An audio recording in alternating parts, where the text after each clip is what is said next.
오늘 만나의 기적이라는 그런 말씀으로 여러분들에게 말씀을 나누고자 합니다. 제가 이제 올해로 군대 20년이 됐습니다. 지난 20년 동안 군대에 있으면서 이제 2년에 한 번씩 이사를 하다 보니까 힘들고 어려운 일도 많이 있지만 또 그 나름대로 또 재밌고 유익된 곳도 있는 것 같습니다. 특히 뭐 유럽으로, 한국으로, 동남아로, 미국 전역을 여행할 수 있는 그런 기회가 많았던 것 같습니다. 우리 가족이 여행을 계획할 때마다 제 아내와 저는 관심사가 좀 다른 것 같아요.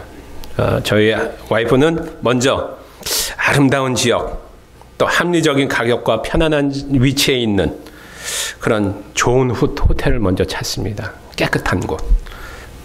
또 근처에 있는 좋은 쇼핑몰이 있나 없나 검색을 하고 그리고 또 성 같은 그런 유명하고 또 역사 깊은 그 명소를 방문하길 원합니다.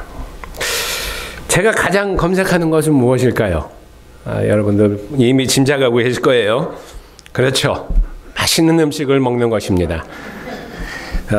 보통 저는 이제 어느 지역을 이제 가기로 계획을 하면은 이제 검색을 합니다. 꼭 먹어야 될 10가지의 최고의 음식.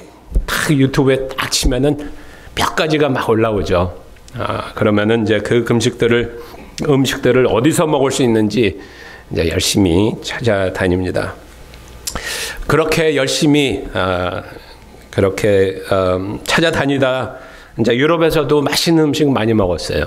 뭐 프라하의 굴라시, 그렇죠, 유명하죠. 네덜란드의 그 절인 청어 하나도 비리지 않고 너무 맛있습니다. 또 벨기에는 또 감자튀김, 그렇죠. 파리의 크로상 이런 것들이 있는데 한국에 주둔하고 있을 때는 진짜 이거는 한국 사람들 왜 이렇게 음식 먹는 걸 밝히는지 몰라요. 맛집 이래가지고 하여튼 너무나 많습니다. 그렇죠? 여러분들 죄송합니다. 지금 혹시 아침 드시지 못하고 오신 우리 성도님들 지금 뱃속에서 꼬록꼬록 소리가 벌써 나는 좀 있습니다. 이게 그렇죠? 속초 그러면 닭강정, 예? 물회, 통영, 굴, 예? 충무김밥 팍팍 나오지 않습니까? 제가 오늘 이 설교를 준비하면서 너무 행복했습니다. 하나님이 직접 준비하신 이 음식에 관한 것이기 때문입니다. 바로 만나죠. 참 하나님 어떻게 이렇게 이름도 잘 지셨습니까? 그렇죠? 만나. 한국 사람들에게 너무 다가옵니다. 이 제목이 만나입니다. 만나. 이 만나는 물론 그 입의 즐거움과 육신의 건강을 유지하기 위한 그런 음식만 얘기하는 건 아니겠죠. 그 이상이죠, 당연히. 하나님이 직접 준비하시고 그의 백성들에게 주신 이 음식, 이 만나가 무엇을 의미하고 있는지, 우리에게 어떠한 하나님의 그 은혜와 섭리를 나타나고 있는지 오늘 이 본문 말씀을 통해서 만나의 기적, 만나의 축복을 우리가 여러분과 나누기 원합니다. 출애굽기 16장 22절부터 5절을 보니까 이스라엘 자손 온 회중이 그 광야에서 모세와 아론을 원망하였다라고 얘기할 수 있습니다. 이스라엘 자손이 그들에게 이르되 우리가 애굽 땅에서 고기 가마 곁에 있던 때와 떡을 배불리 먹던 때에 여호수아의 손에 죽었더라면 좋았을 것을 너희가 이 광야로 우리를 인도해내어 이 온 회중이 줄여 죽게 하는도다라고 얘기하고 있습니다. 그 오늘 본문 말씀은 그 출애굽을 하고 난지 한 달 반 정도 된 시간인 줄 알고 있습니다. 그렇다면은 그 출애굽 당시에 그 비축해 놨던, 그렇죠? 준비해 가지고 가져 나왔던 음식들이 이제 거의 다 없어질 때인 줄 믿습니다. 고기도 말려왔겠고 무화과도 말려 많은 준비를 했을 줄 믿습니다. 근데 한 달 반이라는 이 시간 동안 이 모든 음식이 다 없어지고 말았습니다. 그렇죠? 광야에서 무슨 음식을 찾을 수 있겠습니까? 그 유목민들에게 무엇을 얻어먹을 수 있겠습니까? 왜 이스라엘 백성들은 준비를 이렇게 철저하게 하지 못했을까? 저는 이런 생각을 해요. 분명히 이스라엘 백성들은 출애굽을 할 때, 그렇죠? 하나님이 출애굽을 시켜 그 기적을 경험을 하게 하셨고, 홍해를 건너게 하신 하나님께서 광야를 지나서 약속의 땅까지 가는데 얼마나 걸리겠나. 그렇죠? 실제로 그 거리를 재본다면은 건강한 사람이 걸어서 한 20일에서 30일이면은 도착할 수 있는 거리라고 얘기를 하고 있습니다. 뭐 노인과 아이들이 있으니까 충분히 잡아서 한 달 반 정도면은, 그렇죠? 약속의 땅까지 갈 수 있지 않을까. 그리고 그 백성들이 의심을 했겠습니까? 아니, 홍해를 가르신 하나님께서, 그렇죠? 그 애굽의 군대를 그 홍해에 빠뜨린 이 하나님께서 한 달 반 후면은 우리는 분명히 약속의 땅으로 들어가리라라는 그러한 기대감으로 분명히 이 이스라엘 백성들은 그 광야를 건너고 있었을 줄 믿습니다. 근데 지금 한 달이 지나고 한 달 반이 지났는데 아직도 구름 기둥과 그리고 불 기둥은 이스라엘 백성들을 광야로 몰아내고 있습니다. 아무런 진척이 없습니다. 그리고 여러분도 아시다시피, 그렇죠? 하나님께서는 무슨 계획을 하셨죠? 광야에서 몇 년 동안? 40년. 이 백성들이 40년 동안 광야에 있게 되는 것을 우리는 알고 있습니다. 여러분도 한번 생각해 보세요. 40년 동안 광야에서 생활을 해야 된다고 생각하면 이스라엘 백성들이 애굽에서 나왔을까요? 안 나왔을 것 같아요. 이러한 상황이 벌어지고 있습니다. 여러분들 한번 인생을 한번 돌아보세요. 여러분들은 어떠한 계획과 어떠한 생각으로 지금까지 나오셨습니까? 우리도 40년간의 그 광야의 생활의 경험을 하고 있지 않습니까? 여러분들 2020년 1월로 한번 돌아가 보세요. 코로나가 막 생기기 시작할 때 많은 사람들이 그러지 않았어요? 그 여름이 오면은 이 코로나가 이 뜨거운 열에 못 견뎌서 다 이제 죽을 것이다. 여름까지만 버티자. 그랬는데 지금 2년이 넘도록 이 바이러스가 죽지 않고 이렇게 우리 가운데 극성을 벌이고 있습니다. 분명히 이스라엘 백성들은 희망을 안고 꿈을 갖고 출애굽을 하였는데 그런 혹독한 현실이 지금 그들이 겪고 있는 상황입니다. 이 상황에서 애들이 굶고 배고프고 광야에서 사막에서 아무것도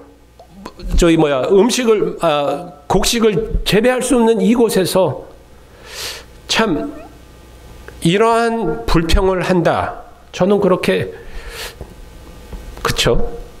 나쁜 것이다라고 하고 싶지 않습니다.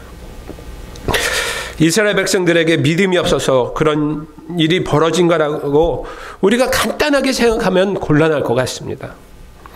그들이 그렇게 투덜거리고 불평을 쏟아내는 것은 아주 어떻게 보면 자연스러운 그런 행동이라고 볼 수 있습니다. 그것은 광야에서 사는 사람들의 그러한 모습이라고 우리는 볼 수 있습니다. 우리도 마찬가지입니다. 정치적으로 우리도 불평 많이 하고 경제적으로 사회적으로 불평 많이 하고 그렇죠? 교회 안에서도 가정에서도 부부관계 안에서도 우리는 많은 불평들을 갖고 있습니다. 그런 거 비하면은 참 이 이스라엘 백성들은 진짜 심각한 상황에서 불평했으니까 우리에 비하면 양반이다. 아마 그런 생각을 가질 수도 있겠습니다. 그런데 왜 하나님은 이스라엘 백성을 광야로 이끄셨을까요? 여러분들 어떻게 생각하세요? 광야가 지름길이니까? 약속의 땅으로 가는 지름길이기 때문에 하나님께서 이스라엘 백성을 광야로 몰아내셨습니까? 사막과 광야는 사람의 생명을 포함한 생물이 살 수 없는 곳이죠. 거기는 죽음의 장소입니다. 그러나 하나님께서 그들을 그쪽으로 인도하셨어요. 구름 기둥과 불 기둥으로 인도하셨다는 말은 무슨 말이에요? 하나님이 자신의 백성을 그쪽으로 인도하셨다는 것이에요. 그리고 이것은 하나님께서 당신의 백성을 위한 그 여정의 일부라는 것입니다. 그 이유는 바로 이것입니다. 이스라엘 백성이 노예의 근성을 벗어나려면 40년의 광야가 필요했다는 것이죠. 영어로는 이렇게 얘기하죠. You can take people out of slavery instantly, but you cannot get slavery out of people. 이게 무슨 말이죠?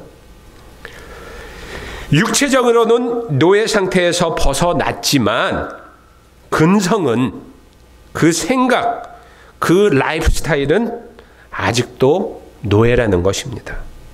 법적으로는 자유지만 실제로는 자유인이 아닌 것으로 살고 있다는 것입니다. 육체적으로는 자유지만 정신적으로는 아예 아직 노예라는 것입니다.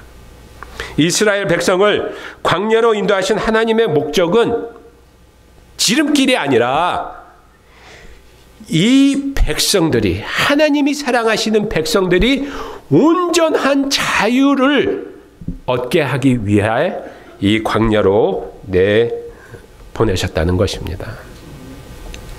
여러분도 혹시 한국 영화 중에 파파로티라는 영화가 있습니다. 혹시 본 적 있으세요? 우리 이 목사님 좋아하실 것 같아요. 왜냐하면 성악가의 그런 관한 영화입니다. 이 영화는 김호중이라는 실제 인물을 배경으로 한 그런 영화라고 합니다. 이 사람이 한양대 성악을 이제 나왔고 또 미스터 트로트에서 3등을 한 사람인데, 그 사람의 인생을 보니까 중학교 때, 어렸을 때 이제 부모님이 이혼하시고 그때서부터 막 고생을 하면서 살다가 중학교 때 이제 반항심이 많아져서 이제 싸움을 잘하게 되고 이제 나쁜 길로 가기 시작했다고 합니다. 고등학교 때는 이미 조폭으로 아주 가담을 해가지고 그런 인생의 내리막길에 삶을 살며 이제 고등학교는 이제 거의 이제 퇴학을 당할 그 상황에 있는 이 학생을 서수영이라는 교사가 김천 예술학교 고등학교에서 성악을 가르치는 이 서교사가 그가 노래하는 25초를 경험하게 돼요. 그때 이 교수님이 결심합니다. 얘는 성악을 시켜야 된다. 그래서 진짜 깡패, 인생을 막 사는 이 고등학생을 붙잡고 성악을 시킵니다. 설득을 합니다. 사랑해주고 교훈해주고 따뜻하게 대해줍니다. 그래서 결국 이 친구가 성악을 하기로 결정을 하는데, 결정을 한 후에 어떻게 됐을까요? 모든 것이 만사형통, 그냥 성악 잘 전공해가지고 그랬으면 영화가 안 됐겠죠. 이 사람의 내적 인생의 싸움이 거기서부터 시작이 됐다는 것이에요. 결국은 조폭을 빠져나오고 싶었지만 못 빠져나오면 결국 막 죽을 듯이 맞고 못 나간다고 하는 그런 어려운 과정을 경험하고 자신과의 내면의 싸움을 싸우고 결국은 이제 조폭 조직도 탈퇴하고 그러한 성악가가 됐다라는 그러한 얘기입니다. 우리가 신앙생활을 하면서도 참 이런 생각을 많이 하게 되잖아요. 어떤 분이 많은 어려운 생활을 하고 그냥 인생에서 진짜 막 살다가 구원을 받고 예수님을 영접했다고 생각해 보세요. 주일날 와서 오늘 이러한 예배에 와서 예수를 영접하고 구원을 받았어요. 여러분들 그분이 한 수요일 되면은 모든 문제가 해결되고 진짜 만사형통한 그런 아름다운 삶을 살기 시작할까요? 그렇지 않잖아요. 우리는 아직도 인생에서 우리가 갖고 있는 나쁜 버릇, 우리가 갖고 있는 이런 죄된 세상에서 힘든 그런 삶을, 우리가 기독교인이 됐음에도 불구하고 그러한 삶을 살게 된다는 것이죠. 오늘날 많은 사람들은 인스턴트를 원하죠. 완전 해결해 주세요. 이러한 고생하기 싫습니다. 이러한 광야 생활하기 싫습니다. 해결해 주세요. 그렇지만 그 방법이 하나님이 원하시는 방법이 아니라는 것입니다. 하나님, 저는 행복한 삶을 주십시오. 신앙인으로 성숙된 모습을 주십시오. 라고 우리가 하나님께 구할 때 하나님께서는 알았다. 그럼 내일서부터 라고 얘기하지 않고, 그래, 광야의 훈련을 통해서, 광야를 통해서 내가 너를 그러한 신앙으로 성숙된 그런 신도로 만들어주겠다라고 약속하시는 것입니다. 하나님이 우리를 고생하게 하기 위해서일까요? 생고생하는 것을 보고 싶어서 그렇게 하나님께서는 그러한 결정을 하실까요? 그렇지 않죠. 여러분 잘 생각해 보세요. 아니, 하나님이 광야를 만드셨습니까? 하나님이 이 세상을 창조하실 때 뭐라고 그러셨어요? 보기에 좋았더라. 하나님이 원하시는 이 세상은 광야가 있는, 메마른 죽음이 있는 그런 곳이 아니라는 것이죠. 이사야서 35장에 이도 말씀하시지 않습니까? 사막에 시내가 흐르게 하리라. 하나님이 원하시는 것은 바로 그것입니다.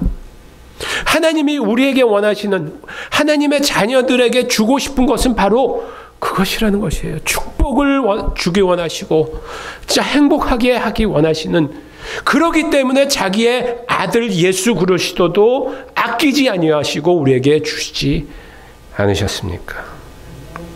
그럼에도 불구하고 하나님께서는 우리를 광야로 몰아치십니다. 왜냐하면은 광야가 우리에게는 필요하기 때문입니다.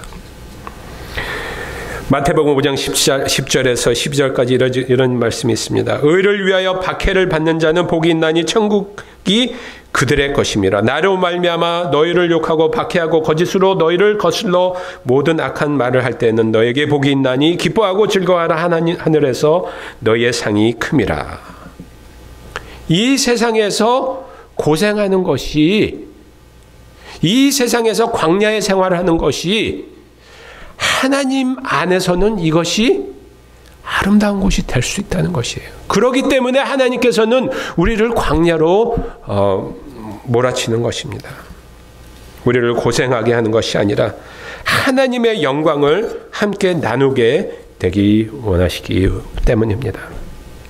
하나님은 광야에서 그냥 가서 생고생 좀 해봐라. 그러다가 그냥 뭐 어떻게 될지 모르겠다가 아니라 몰아내시고 어떻게 하셨어요? 만나를 주셨어요. 만나를. 하나님께서는 만나의 기적을 백성들에게 주셨습니다. 하나님께서 광야에서 이스라엘 백성들에게 만나를 주신 이유는 무엇입니까? 그것이 바로 하나님의 섭리와 뜻이라는 것입니다.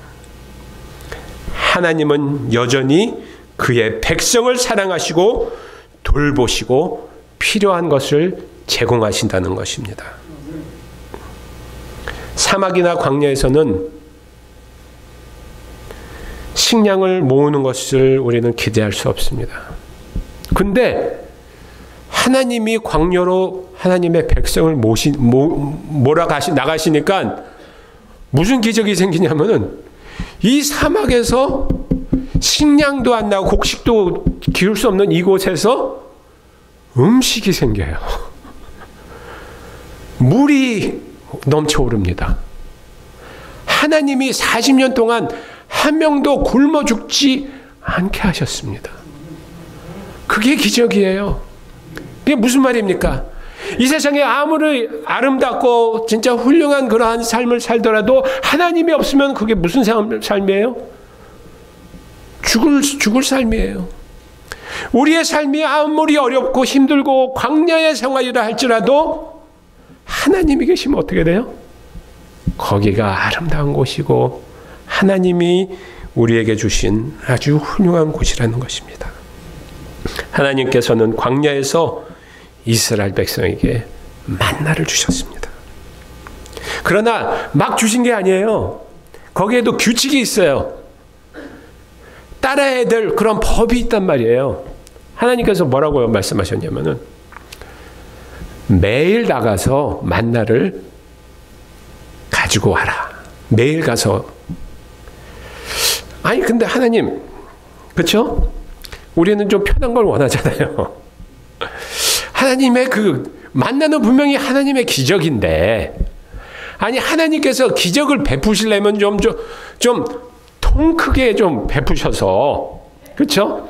하나님, 제가 우리 텐트 밖에 소쿠리 하나를 내놓을 테니까 하나님 만나를 밤새도록 그 소쿠리에 꽉 채워 주시옵소서.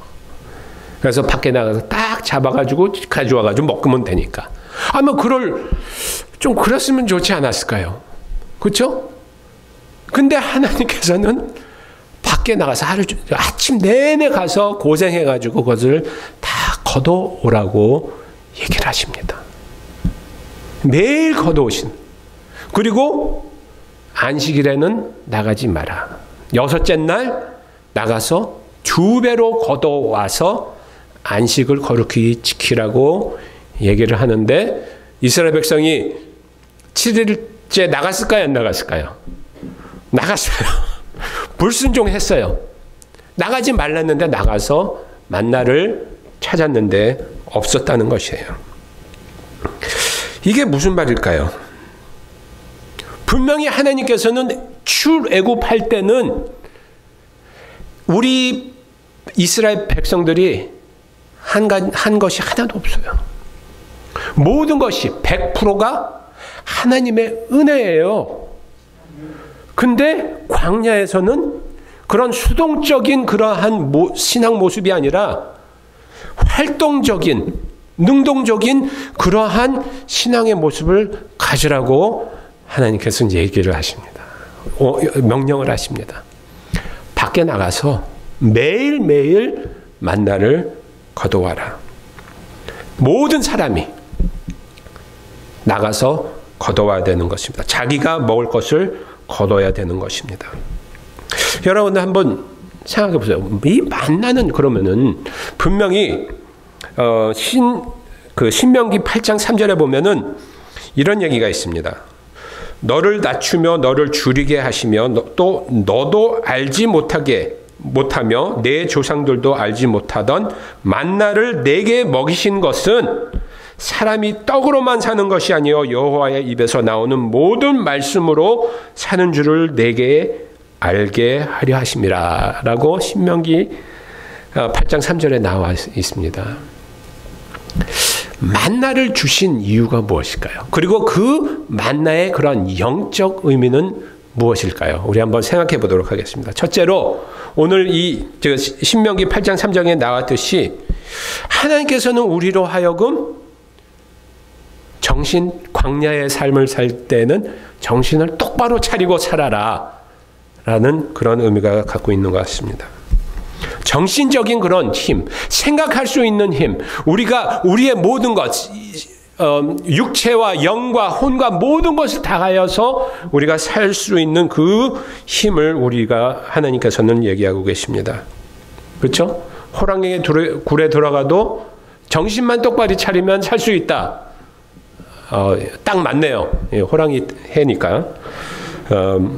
그런 말도 있지 않습니까? 하나님께서는 만나를 주신 이유가, 그렇죠? 매일 나가서 만나를 거둬오라는 그 이유가 바로 우리가 그런 정신적인 그런 힘을, 영적인 힘, 그렇죠? 육적인 힘을 갖게 하기 위함인 줄 믿습니다. 우리가 떡으로만 사는 것이 아니요 여호와의 입으로 나오는 모든 말씀으로 사는 줄을 너희가 알게 하랴. 어려움이 없는 평범한 그냥 아늑한 삶을 살 때 여러분들 하는 그런 성경 공부와, 그렇죠?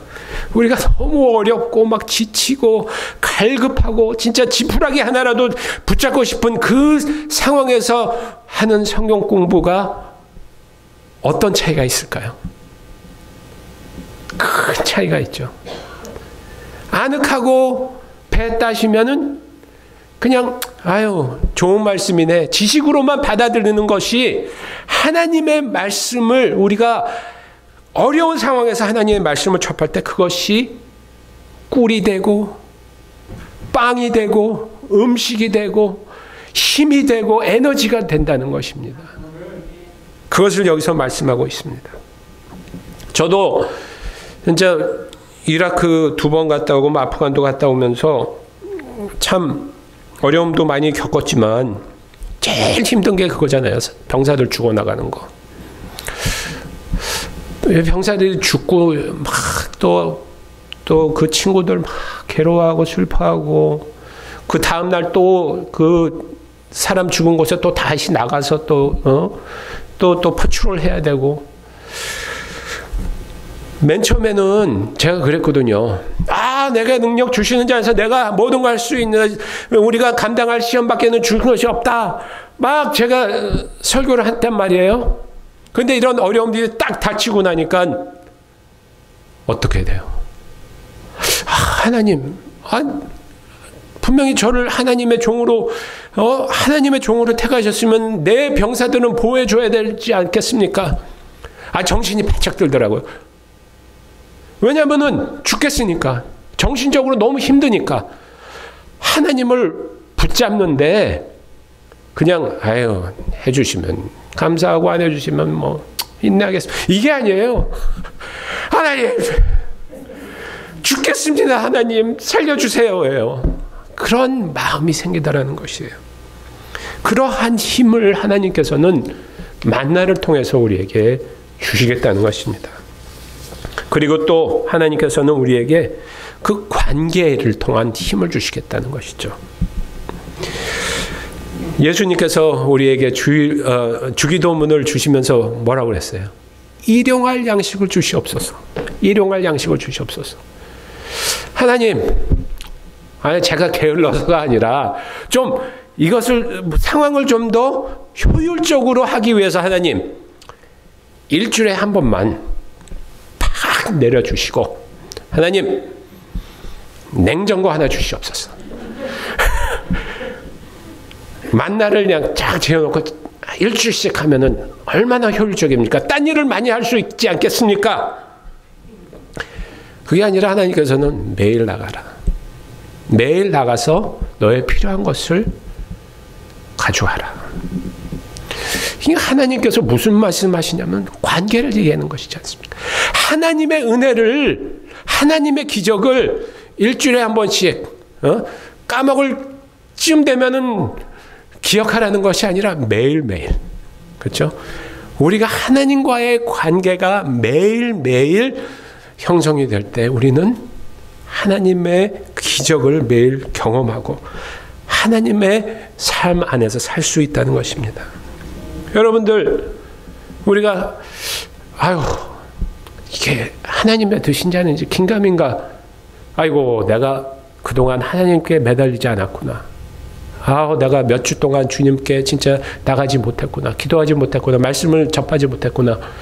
이러한, 그렇죠?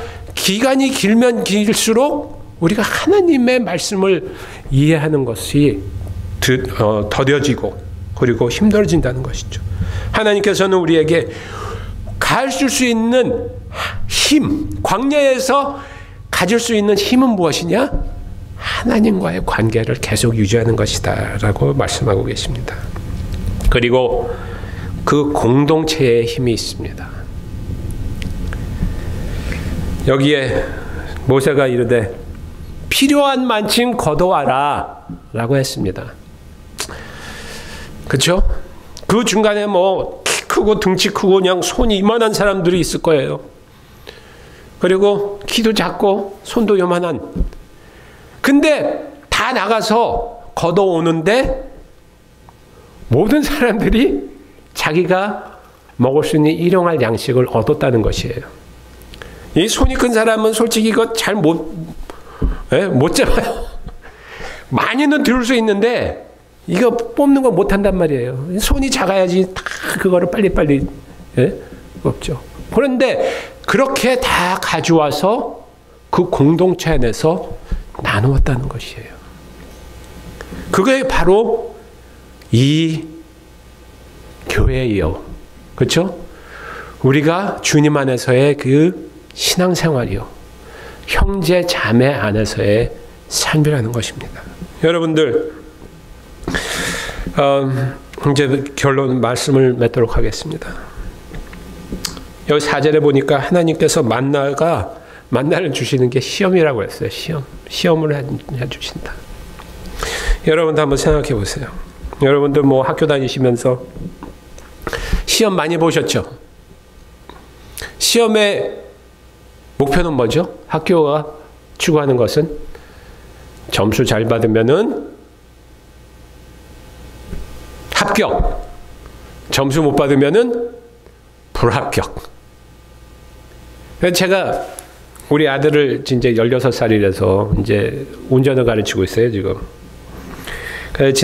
지난주에 이제 애들 데리고 밖에 나가서 이제 운전을 하는데 얘가 이제 그 호흡밀 거기에 이렇게 오른쪽으로 턴하는 게 두 레인이 같이 턴을 해요.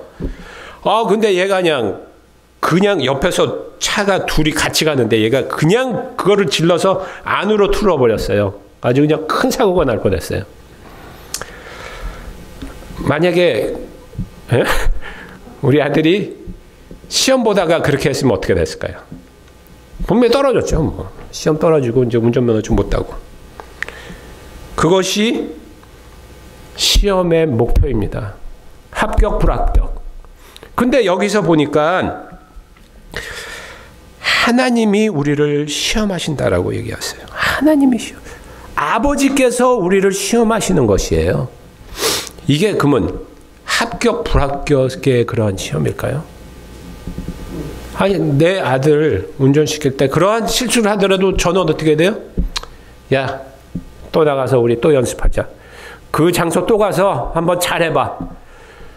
내가 우리 아들을 시험하는 것은 성공하게 하기 위해서, 더 잘하게 하기 위해서 해주는 것이 아버지의 시험이라는 것이에요. 이스라엘 백성 40년 동안 얼마나 많은 불순종을 했습니까? 그렇죠? 아니 뭐 이스라엘 백성 얘기할 필요도 없어요. 우리의 이 삶을 한번 보세요. 우리 얼마나 불순종 많이 합니까? 근데 하나님께서는 너 이거 했으니까 불합격. 너 이제 너 내 백성 아니야.가 아니라 끝까지 우리를 사랑하시고 은혜를 베푸시고 우리가 하나님의 그러한 테스트를 통하여서 광야에서의 그 시험을 통하여서 우리가 어떻게 하면 하나님과 가까워지는 그런 자녀가 되게 할 수 있을까? 그거를 고민하시는 분이 바로 하나님이시라는 것입니다. 신명기 8장 5절에 너는 사람이 그 아들을 징계함 같이 내 하나님 여호와께서 너를 징계하시는 줄 마음에 생각하라. 하나님의 시험은 세상의 시험이 아닙니다. 하나님의 시험은 은혜와 사랑과 자비의 시험인 줄 믿습니다. 하나님, 오늘 이 만나, 우리가 광야 생활을 할 때 필요한 것이 바로 이 만나입니다. 이제 우리로 하여금 힘을 얻게 하시고 생명을 유지하게 하시는 이 만나를 우리가 오늘 이 한 해 2022년 이제 구정을 세면서 다시 한번 어떻게 우리가 이 광야 생활을 할 것인가, 우리가 불평하며 살 것인가, 아니면은 이 광야가 하나님이 있을 때 아름다운 진짜 힘이 넘치는 그러한 곳이 될 것인가 우리가 생각하는 우리 성도 여러분들 되시기를 주님의 이름으로 축원합니다. 나같이 기도하시겠습니다. 사랑과 은혜 하나의 아버지, 감사합니다. 오늘 이 만나의 기적을 통하여서 하나님이 우리에게 주시는 그 축복을 생각해 보았습니다. 하나님께서는 우리를 광야로 몰아내 주셨습니다. 우리 인생의 어려움들, 고생되는 것들, 불평이 나올 수밖에 없는 것들을 우리 삶에 주셨습니다. 그럼에도 불구하고 우리가 주님께 감사하고 내 삶이 평안하다 할 수 있는 것은 주님이 우리와 함께 하시기 때문인 줄 믿습니다.